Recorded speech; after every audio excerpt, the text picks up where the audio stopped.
नमस्कार। भारत के इतिहास में हम राजा महाराजाओं सल्तनतों की बात तो खूब करते हैं, लेकिन क्या हो अगर मैं कहूं कि एक कहानी ऐसी भी है जो किसी राजा की नहीं बल्कि एक कंपनी की है। और कोई ऐसी वैसी कंपनी नहीं, बल्कि दुनिया की पहली मल्टीनेशनल कंपनी। एक ऐसी कॉर्पोरेट सुपर पावर जिसने व्यापार से लेकर युद्ध तक सब कुछ बदल दिया। जी हाँ, आज हम बात करेंगे भारत में डचों की। तो सवाल यही उठता है कि आखिर दुनिया की ये पहली मल्टीनेशनल कंपनी बनी कैसे। और उससे भी बड़ा सवाल, भारत में आकर इतनी ताकतवर होने के बावजूद ये गायब कैसे हो गई। चलिए इसी गुत्थी को सुलझाते हैं। तो इस कहानी की जड़ें हमें ले जाती हैं 16वीं सदी के यूरोप में। सोचिए, एक ऐसा दौर जब पूरब के मसालों की खुशबू सोने चांदी से भी ज्यादा कीमती थी। और इसी दौलत की चाह ने यूरोप के देशों के बीच एक जबरदस्त रेस शुरू कर दी थी। इस रेस में सबसे पहले पुर्तगाल ने बाजी मारी, लेकिन डच, वो उस वक्त स्पेन से अपनी आज़ादी के लिए लड़े थे। पर जैसे ही उन्हें थोड़ी फुर्सत मिली, उन्होंने इस रेस में ऐसी एंट्री मारी कि सब देखते रह गए। और इसी होड़ और ज़रूरत का नतीजा था साल 1602 में एक ऐसी चीज़ का बनना जो दुनिया ने पहले कभी नहीं देखी थी, वेरेनेग्दे ओस्ट इंडीज से कंपनी, यानी वीओसी। तो ये वीओसी आखिर थी क्या भला? इसे सिर्फ एक ट्रेडिंग कंपनी समझना बहुत बड़ी भूल होगी। ये दुनिया की पहली मल्टीनेशनल कॉर्पोरेशन थी, पहली कंपनी जिसने आम लोगों को अपने शेयर बेचे, जिसे हम आज पब्लिक स्टॉक कहते हैं। आप समझ लीजिए, ये उस जमाने की एप्पल या गूगल थी। एक ऐसा रेवोल्यूशनरी आइडिया जिसने बिजनेस करने के तरीके को हमेशा के लिए बदल दिया। लेकिन असली पावर तो यहाँ है। जरा एक पल के लिए सोचिए, क्या आज कोई कंपनी अपनी खुद की सेना रख सकती है या किसी देश के साथ जंग का ऐलान कर सकती है? नहीं ना। लेकिन वीओसी ये सब कर सकती थी। वो अपनी करेंसी छाप सकती थी, दूसरे देशों से समझौते कर सकती थी, किले बना सकती थी। मतलब उसे जो ताकतें मिली थी, उसने उसे एक कंपनी नहीं बल्कि एक देश के अंदर दूसरा देश बना दिया था। इन्हीं बेहिसाब ताकतों के साथ वीओसी ने भारत में कदम रखा। पर यहाँ एक मजेदार ट्विस्ट है। भारत उनका मेन टारगेट था ही नहीं, बल्कि भारत उनकी ग्लोबल स्ट्रैटेजी का एक बहुत बहुत जरूरी हिस्सा था। चलिए समझते हैं कैसे। देखिए, डचों की आंखों में जो सपना था, वो था इंडोनेशिया के मसाला द्वीपों का। लौंग, जायफल, काली मिर्च, असली खजाना वहां था। तो फिर भारत का क्या रोल था? भारत उनके लिए था एक जायंट सप्लाई हब। यहां से वो बेहतरीन कपड़ा, नील, शोरा जैसी चीजें खरीदते थे और फिर इन चीजों को ले जाकर इंडोनेशिया में मसालों के बदले बेचते थे। तो भारत मंजिल नहीं था, बल्कि मंजिल तक पहुंचने का सबसे जरूरी रास्ता था।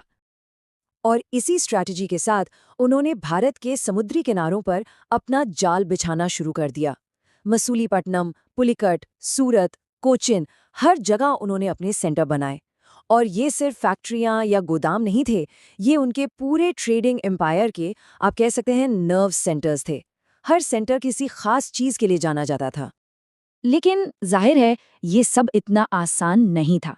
भारत कोई खाली मैदान तो था नहीं। यहाँ पहले से ही दूसरी यूरोपीय ताकतें थीं और उनसे भी कहीं ज्यादा शक्तिशाली थे यहाँ के अपने साम्राज्य। तो बहुत जल्द व्यापार की ये रेस जंग के मैदान में पहुंच गई। और इसी टकराव से जन्म होता है भारत के इतिहास की एक सबसे यादगार लड़ाई का। ये एक क्लासिक डेविड वर्सेस गुलायत वाली कहानी थी। एक तरफ केरल का छोटा लेकिन शक्तिशाली त्रावणकोर साम्राज्य, जिसके राजा थे मार्तंड वर्मा, और दूसरी तरफ दुनिया की सबसे बड़ी corporate super power Dutch east India company, जिसकी नजर थी काली मिर्च के पूरे व्यापार पर। और वो साल था 1741। इस तारीख को याद रखिएगा, क्योंकि इसी साल कोलाचल के समुद्री तट पर जो कुछ हुआ, उसने न सिर्फ डचों का बल्कि पूरे भारत में यूरोपीय ताकतों के भविष्य पर एक बहुत बड़ा सवालिया निशान लगा दिया। ये सिर्फ एक लड़ाई की हार जीत नहीं थी, ये बहुत कुछ ज्यादा था। सोचिए, राजा मार्तंड वर्मा की सेना ने डचों की प्रोफेशनल, आधुनिक मानी जाने वाली सेना को हरा दिया। ये भारत में किसी भी यूरोपीय ताकत की पहली, जी हाँ, पहली बड़ी हार थी। इसने उस हवा को निकाल दिया कि यूरोपीय लोगों को हराया नहीं जा सकता। इस एक जीत ने पूरे भारत में ये संदेश भेज दिया कि अगर एक साथ मिलकर लड़ा जाए तो इन ताकतों को रोका जा सकता है। कोलाचेल की हार एक बहुत बड़ा झटका थी, लेकिन डच इससे संभल पाते कि 1759 में उन्हें एक और जबरदस्त हार झेलनी पड़ी। इस बार सामने थे उनके सबसे बड़े कॉम्पिटिटर अंग्रेज।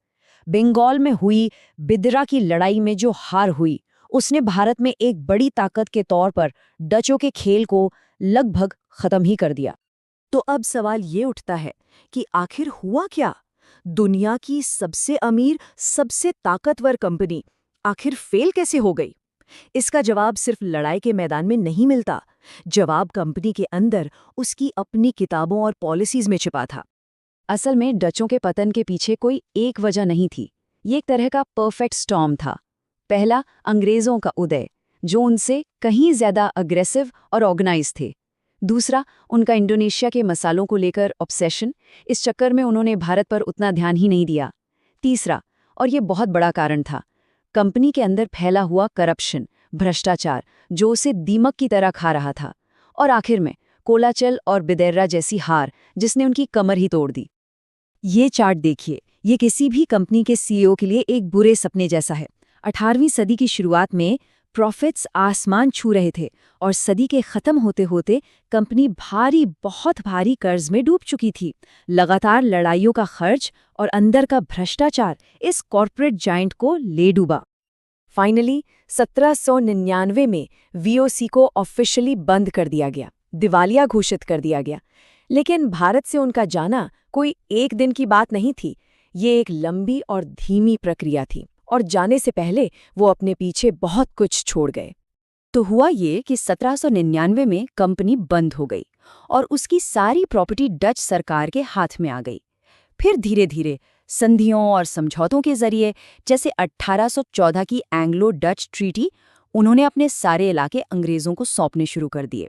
और आखिर में 1825 में जब चिंसूरा भी उनके हाथ से निकल गया, तब जाकर भारत में डच कहानी पूरी तरह खत्म हुई। लेकिन क्या उनकी कहानी सच में खत्म हो गई? नहीं, उनकी छाप आज भी भारत में मौजूद है। वो अपने साथ व्यापार का एक मॉडर्न कॉर्पोरेट तरीका लेकर आए। उन्होंने नील और अफीम जैसी फसलों की खेती को बहुत बढ़ावा दिया।